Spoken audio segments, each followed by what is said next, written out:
Well, all this transporting of nationalities around to fight wars in different places with a whole hodgepodge of people, not even nationals of the country, they're calling it fourth generation warfare.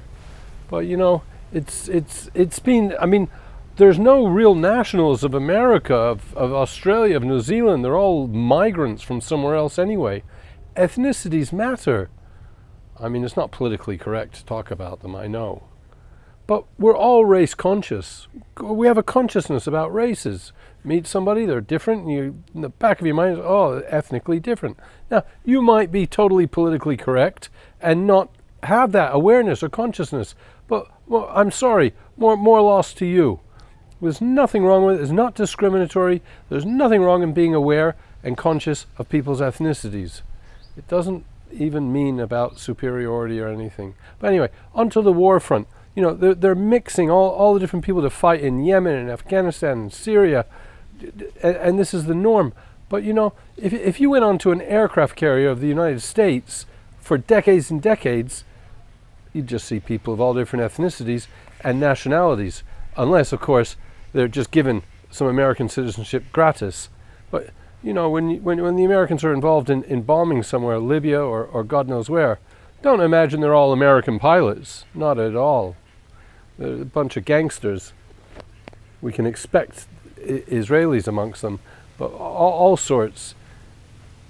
The people that lost Iran, Cambodia, Vietnam, the people where Americans lost the wars, they take the people and they work for Americana. They work for America, and so they may be pro-Shah or still hate Pol Pot or hate Ho Chi Minh, and they fight for America.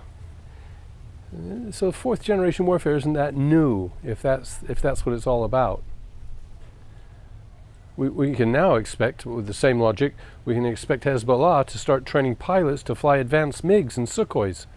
And I wouldn't be surprised at all if that is what's about to happen.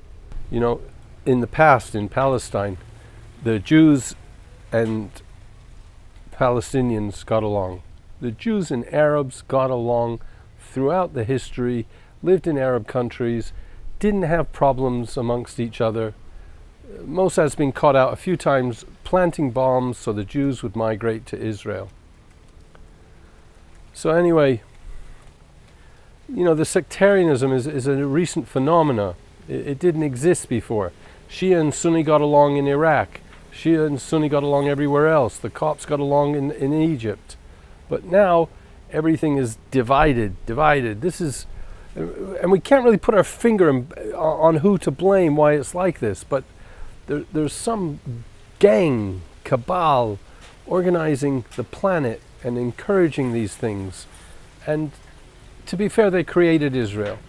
And they created the Israeli mentality. And they're creating it and they're letting it go on. And there are people now taking pictures of Palestinians dying in the street, and they're gloating over it. This is the modern Israeli. But the modern Israeli has been created.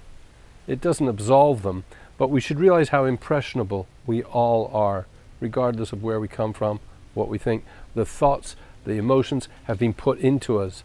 If we're to evolve, we're going to have to get rid of this cerebral thinking. It's what distinguishes us from the animals. It doesn't mean we're better or wiser than the animals. But we're not going to find any solutions with cerebral thought.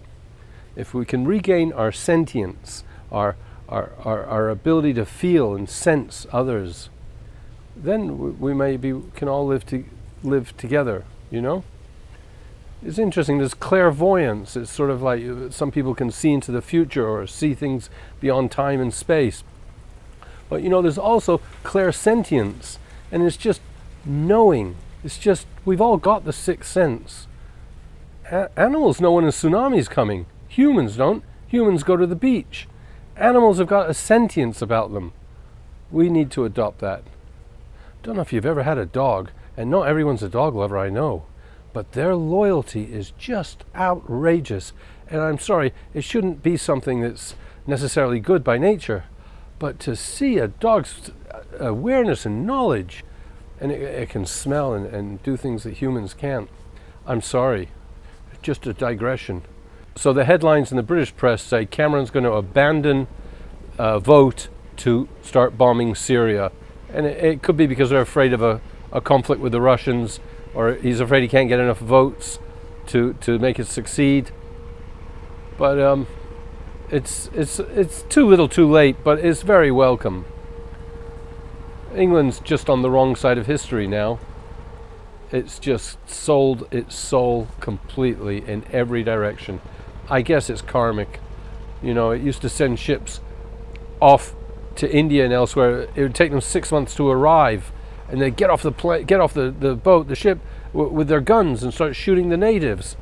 I mean, it's just insane. So they spread the railways, they spread the English language, they spread administration, and now there's nothing left. Listen, if you can help with donations, please do. I totally depend on your ability to send a donation along. I've had about one person a day this week, and been very lucky to have that. If you could, if I could encourage you to help me get along and do more and more. Thank you.